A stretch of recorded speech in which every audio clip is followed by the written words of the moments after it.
And that'll go the other way. All right, so this is the other part of that play. Remember, eventually the play led to, with Nunn getting it to Lohner to Misi. That basket counts. That's right, because after that basket, they blew the whistle, went to the monitor, and looked for the flagrant one, which they had. Had they called the cylinder foul first, they could have adjudicated both fouls, but in this case, when they didn't call it, they had to call the flagrant one. That's the rule, and, you know, they're going to change it because of their play? Probably not, but that is the rule. Because there was no whistle in between the play and the basket, you can't take points off the board there. Dennis, that one misses, but I think Dennis got the tip.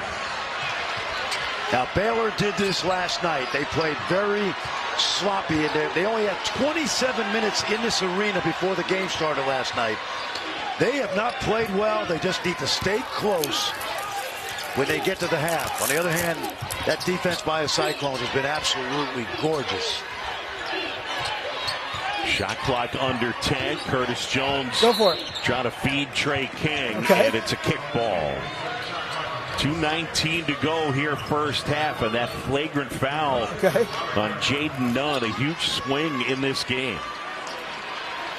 And I thought the officials handled it really well and explained it they're not very nicely. They are not perfect, and they never are, but neither are the players and coaches. Jones hangs, can't hit. Bridges.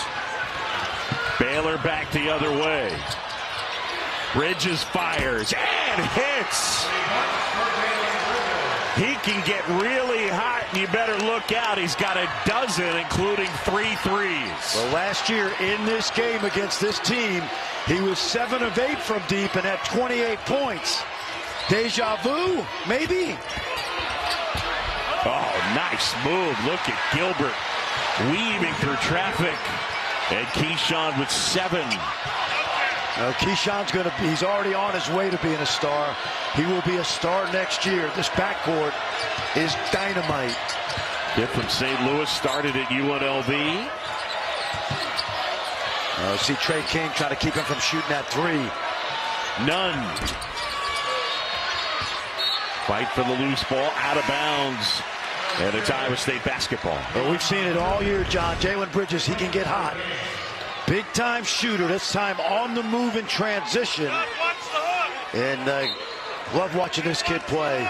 Keyshawn Gilbert, young man from Vashon High School. They put out a lot of talent. And you mentioned UNLV, recruited to UNLV by T.J. Otzelberger. A 6-point Iowa State advantage. Feed here, Gilbert, jumper. Dennis with his head up.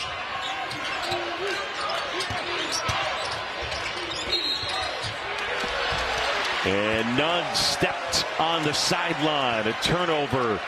And it's Iowa State basketball leading by 6. 49.1 seconds left.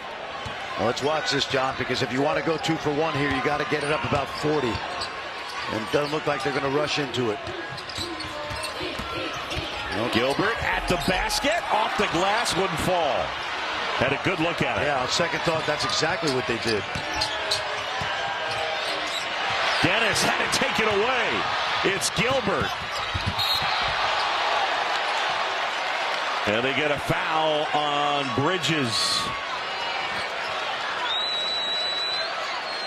So Keyshawn Gilbert making quite an impact in the first half. He'll go to the line and shoot 2. Now watch the quick hands right there by Lipsey. Lipsey, John, in his career has averaged 2.5 steals a game. You see the hard foul right here. Not from Walter, but the body on the backside.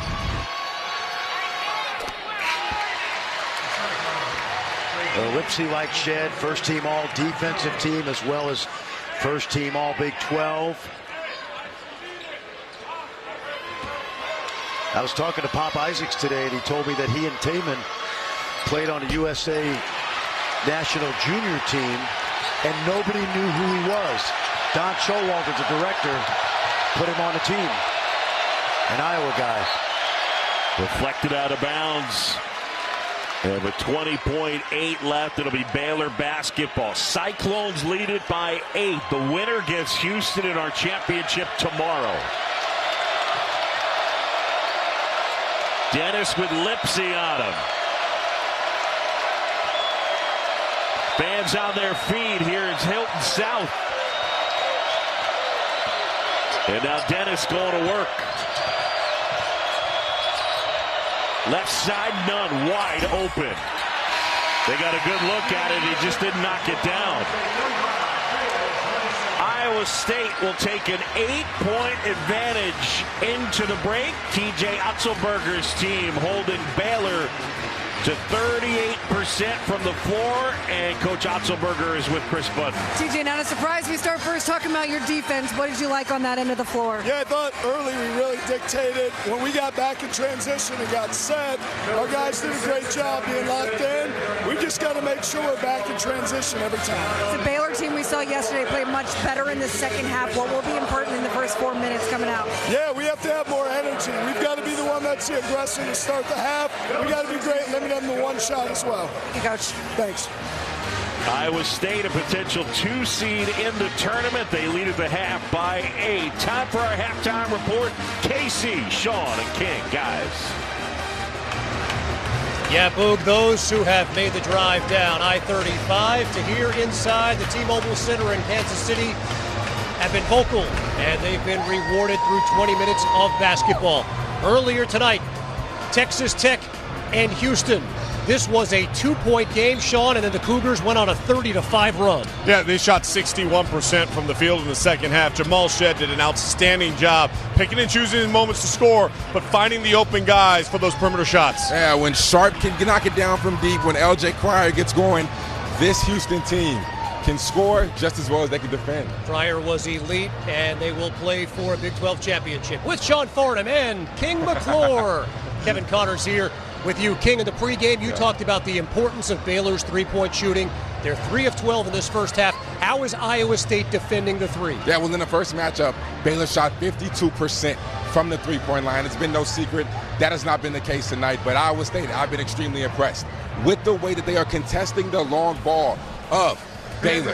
Every single shot that Baylor takes, except the last one at the end, is contested. When Baylor is shooting contested shots, they are at 34%. When they are shooting uncontested shots, they are at 47%. Baylor has to find ways in order to get cleaner looks in the second half.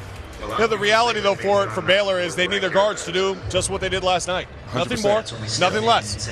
Bridges got going towards the end, but Dennis and Walter has been almost nothing here in the first 20 minutes. In the second 20 minutes against Cincinnati last night, those 3 guys combined for 32 points and shot better than 50% from the field. So if you're in the locker room right now and you're Scott Drew, you're saying, guys, the first half, our shots didn't go. Yeah. We didn't hit our percentages. You figure water finds its mark. If it does, this Baylor's team is explosive enough to come back and erase this deficit. By the way, Keyshawn Gilbert led Iowa State in scoring in the first matchup in Waco. He leads him in scoring tonight with 9 points at the half. When we come back to Kansas City, we'll take a look at those teams feeling like they could be the #1 overall seed in the NCAA tournament. UConn and Purdue, plus upsets on the bubble. That's next.